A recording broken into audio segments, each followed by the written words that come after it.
سوچیں، ایک ایسی آگ جو میلوں دور سے دکھائی دے، جس کی تپش سے پہاڑ پگھل جائیں، اور اسی آگ میں ایک انسان پھینک دیا جائے، لیکن آگ اسے جلانے کے بجائے ٹھنڈی ہو جائے۔ یہ کیسے ممکن ہے؟ یہ داستان کسی فلم کا سین نہیں، یہ وہ حقیقت ہے جو اللہ کے عظیم نبی حضرت ابراہیم علیہ السلام کے ساتھ پیش آئی۔ آئیے آج اس معجزے کا وہ لمحہ در لمحہ سفر سنتے ہیں، جس نے دنیا کو بتا دیا کہ اللہ کے دوست کو آگ نہیں جلا سکتی۔ حضرت ابراہیم علیہ السلام بچپن سے ہی سوچنے والے، سمجھنے والے اور سچائی تلاش کرنے والے تھے۔ وہ دیکھتے کہ لوگ پتھروں کو لاتے، تراشتے اور پھر انہیں سجدہ کرتے۔ وہ سوچتے، یہ کیسے خدا ہو سکتے ہیں؟ یہ سنتے نہیں، بولتے نہیں، چلتے نہیں، ان میں کون سی خدائی ہے؟ ایک رات آسمان پر جھلملاتے ستارے دیکھے تو دل میں خیال آیا، شاید یہ میرا رب ہے۔ مگر کچھ دیر میں ستارے غائب ہو گئے۔ انہوں نے کہا، ڈوب جانے والا میرا رب نہیں ہو سکتا۔ پھر چاند نکلا، بڑا روشن، خوبصورت، لیکن وہ بھی ڈوب گیا۔ سورج کو دیکھا، سب سے بڑا، سب سے روشن، لیکن وہ بھی ڈھل گیا۔ تب ابراہیم علیہ السلام نے بلند آواز میں کہا، میں اس ذات کی عبادت کرتا ہوں جو سب کو پیدا کرتا ہے، جو کبھی ختم نہیں ہوتا۔ یہ اعلان حق تھا، لیکن قوم کے لیے یہ بغاوت تھی۔ قوم سے ٹکراؤ، بتوں کا توڑنا۔ اگرچہ ابراہیم علیہ السلام نرم لہجے میں سمجھاتے، ان پتھروں میں کوئی طاقت نہیں، یہ نہ نفع دے سکتے ہیں نہ نقصان، لیکن قوم غصہ ہو جاتی، جہاں چاہے جو چاہے پوج رہے تھے، اور ابراہیم علیہ السلام ان سب کی جڑ پر ضرب لگا رہے تھے۔ پھر ایک دن شہر والے ایک تہوار کے لیے باہر نکل گئے۔ پورا معبد خالی تھا۔ ابراہیم علیہ السلام تنہا اندر داخل ہوئے۔ انہوں نے سارے چھوٹے بت توڑ دیے اور کلہاڑا سب سے بڑے بت کے کندھے پر رکھ دیا۔ جب لوگ واپس آئے تو چیخ پڑے، ہمارے خدا کس نے توڑے؟ ابراہیم علیہ السلام نے اشارہ کر کے کہا، جس کے پاس کلہاڑا ہے اسی سے پوچھ لو۔ وہ لاجواب ہو گئے، کیونکہ وہ جانتے تھے بات بول نہیں سکتے۔ سچ ان کے سامنے تھا، مگر تکبر نے آنکھیں بند کر دیں۔ نمرود کی عدالت، دلیل کا مقابلہ۔ لوگوں نے ابراہیم علیہ السلام کو ظالم بادشاہ نمرود کے دربار میں کھڑا کر دیا۔ نمرود نے غرور سے کہا، تمہارا رب کون ہے؟ ابراہیم علیہ السلام نے فرمایا، میرا رب وہ ہے جو زندگی دیتا ہے اور موت دیتا ہے۔ نمرود ہنس پڑا اور ایک بے گناہ شخص کو قتل کر کے کہا، دیکھا میں بھی موت دے سکتا ہوں۔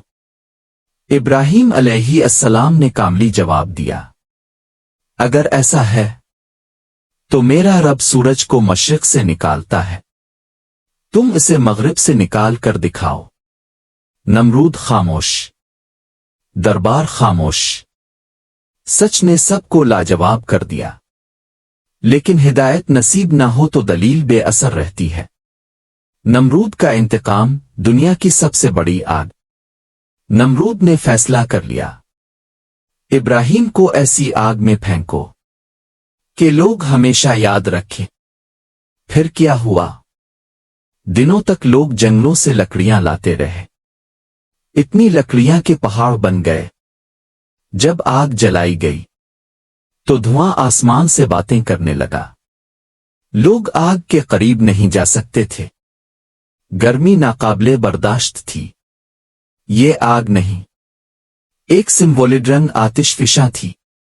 پھر ایک منجنیق تیار کی گئی، کیونکہ کوئی آدمی اتنی بڑی آگ میں کسی کو ہاتھ سے پھینک بھی نہیں سکتا تھا۔ ابراہیم علیہ السلام کو رسیوں میں باندھا گیا۔ ایک تڑپتے دل کے ساتھ فرشتے پکارنے لگے، آ اللہ، اجازت دے ہم انہیں بچائیں۔ اللہ نے فرمایا، نہیں، میرا بندہ مجھے یاد کرے گا اور میں اسے اپنی مدد دکھاؤں گا۔ ابراہیم علیہ السلام کا یقین اللہ کافی ہے۔ جب انہیں منجنیق پر رکھا گیا تو ایک لمحے کے لیے بھی خوف نہ آیا، صرف یہ کہا، اللہ میرے لیے کافی ہے اور وہ بہترین کارساز ہے۔ یہ وہ لمحہ تھا جہاں ایمان نے کائنات کی سب سے بڑی آگ کو چیلنج کر دیا۔ معجزہ، آگ کا ٹھنڈی ہو جانا۔ جب ابراہیم علیہ السلام فضا میں اڑتے ہوئے آگ کی طرف جا رہے تھے، زمین اور آسمان کے درمیان اللہ کا حکم نازل ہوا، اے آگ، ابراہیم پر ٹھنڈی اور سلامتی بن جا۔ اور پھر وہ لہکتی دہکتی آگ، وہ آگ جو پہاڑوں کو جلا سکتی تھی، وہی آگ ابراہیم علیہ السلام کے لیے باغ بن گئی، ٹھنڈی ہو گئی، پھولوں جیسی نرم ہو گئی، ایسی کہ ابراہیم علیہ السلام اس میں بیٹھے ہوئے ایسے محسوس کرتے جیسے کسی باغ میں بیٹھے ہوں۔ نہ کپڑا جلا، نہ جسم پر خراش، نہ چہرے پر گرمی کا نشان۔ نمرود کی آنکھیں پھٹی رہ گئیں، لوگ سن رہ گئے۔ یہ منظر تاریخ کی وہ جھلک تھا جو ہمیشہ کے لیے اللہ کی قدرت کا ثبوت بن گئی۔ معجزے کا اثر، اللہ کی طاقت کا پیغام۔ ابراہیم علیہ السلام آگ سے باہر آئے تو ان کے چہرے پر سکون تھا، ایسا سکون جو صرف اللہ پر کامل یقین رکھنے والوں کو نصیب ہوتا ہے۔ اس معجزے نے دنیا کو بتا دیا، جہاں اللہ کی مدد ہو وہاں آگ جلا نہیں سکتی، پانی ڈوبا نہیں سکتا، تلوار کاٹ نہیں سکتی، اور دشمن کچھ نہیں بگاڑ سکتا۔ اگر یہ ایمان افروز ویڈیو آپ کو پسند آئی ہو تو چینل کو لائک کریں، سبسکرائب کریں اور اس ویڈیو کو اپنے دوستوں کے ساتھ شیئر ضرور کریں۔ ہو سکتا ہے آپ کی شیئر سے کسی کا دل بدل جائے، کسی کا ایمان مضبوط ہو جائے اور کسی کی آنکھوں میں اللہ کی محبت جاگ جائے۔